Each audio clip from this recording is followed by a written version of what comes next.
లోకం అంతా నటన, మాయ, అంత మనుషులను చూసి, డబ్బులను చూసి, మన దగ్గర ఉన్న వాటిని చూసి ప్రేమించే ప్రేమలు వ్యవహారాలే నడుస్తాయి. కానీ దేవుని ప్రేమ ఎట్లాంటి ప్రేమ మన చూపించింది? ఏ మంచి లేకపోయినా, ఏ నీతి లేకపోయినా, అసలు ఎందుకు పనికిరాని దుమ్ముతులు లాంటి వాళ్ళని ప్రేమించినటువంటి గొప్ప ప్రేమ. ఆ ప్రేమకు దూరం అయిపోయి లోకంలో వాటిని చూసి మోసపోతూ మాయలో పడిపోతున్న మనల్ని ఆయన ప్రేమించి ఆయన పాదాల వద్దకు ఆకర్షించి ప్రేమ అంటే ఏంటో తెలియజేశాడు. కానీ తెలిసినట్టే ఉంటాం కానీ, అన్నీ తెలిసినట్టే ఉంటాం కానీ వ్యవహారం దగ్గరికి వచ్చేపాటికి మార్పులు వచ్చేస్తూ ఉంటాయి. దేవుడు స్తోత్రం. ఎవరైతే క్రీస్తును పోలి నడుస్తారో రేపొద్దున వాళ్ళు మాత్రమే క్రీస్తుతో పాటు ఉండేవాళ్ళు. బాప్తిజం తీసుకునే వాళ్ళు అందరూ ఉంటారా? చర్చకొచ్చే వాళ్ళు అందరూ ఉంటారా? వాకింగ్ చదివేవాళ్ళు, ప్రార్థన చేసేవాళ్ళు, ఎవరైతే అది వాక్యానుసారంగా చేస్తారో, వాక్యమైన దేవుడు నాకు ఇలా ఉండమని చెప్పాడని చెప్పి చూస్తాడో, దాంతో పాటు ప్రవర్తించిన వాళ్ళు మాత్రమే ఉంటారు. దేవుడికి స్తోత్రం. ఆయన ఎటువంటి ప్రేమను చూపించాడో అది మర్చిపోయి ఈ లోకంలో వాటిని చూసి మోసపోతూ, ఈ లోకంలో వాటి వెంట పరుగులు తీస్తూ మన జీవితాలు పాడు చేసుకుంటున్నాం. ఈరోజు ఆయన చెప్తున్నాడు, నా ప్రేమ గొప్పది, శాశ్వతమైన ప్రేమని నేను చూపించాను. లోకంలో ఉన్నదంతా నటనేనండి, మాయే. మనిషి పై రూపాయలు చూస్తే ఆయన ఏం చూస్తాడంట?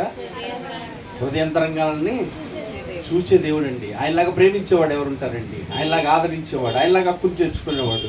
ఎన్ని చేయండి, ఎంత ఉండండి, ఎలాగున్నా నువ్వు మార్చుకోవాలని ఇష్టపడితే కనుక, నువ్వు ప్రవర్తనను మార్చుకోవాలని ఇష్టపడితే కనుక, నాయనా అని నోరు తెరిస్తే మనసారా ఆయన హత్తుకునేటటువంటి దేవుడు అన్నారు. లోకం నమ్మదు మనల్ని, మనుషులు నమ్మరు మనల్ని, కానీ మనం నమ్మదగిన దేవుడు మనకి యేసయ్య ఉన్నాడు. ఆ ప్రేమకు దూరం కావద్దు. ఆయన చెప్పినట్లుగా నడుచుకునే ప్రయత్నం చేద్దాం.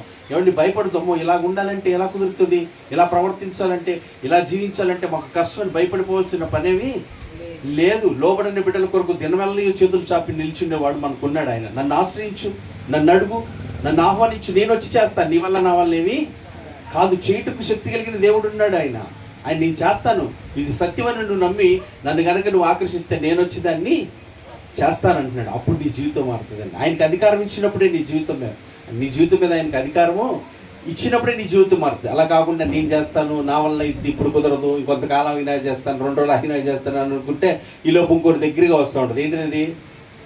నీ మరణం నా మరణం దగ్గరికి వచ్చి ఎప్పుడో తెలియదు తీసుకొని వెళ్ళిపోతాడు. కానీ ఈ లోకం ఏం చేసింది? నటన మాయలో ఇదే శాశ్వతం అన్నట్లుగా వచ్చేస్తాము. అంటే మోసపోకుండా సత్యాన్ని గ్రహించి, సత్యాన్ని అనుసరించి క్రీస్తు ప్రేమలో నాటబడి ఆ ప్రేమను పొంది అనేకులు సాక్షులుగా మనం నిలబడాలని దేవుడు కోరుకున్నట్టు ప్రేమలో నిలబడినట్లుగా ప్రార్థించేద్దాము. ఆయన ఆశ్రయించి ప్రార్థించేద్దాం. చెల్లి ప్రార్థన చేస్తున్నాం, ఏకమించి ప్రార్థన చేద్దాం. 2 నిమిషాల పాటు. నాయన ఏ రీతిగా ఉండమంటున్నావు, ఏ రీతిగా ఇటు ప్రేమను కనపరిచావు మాయడలా, అటు ప్రేమ యథార్థమైన జీవితం దయచేయ్యా. ఈ నటన మోసకరమైన జీవితం మమ్మల్ని విడిపించాలని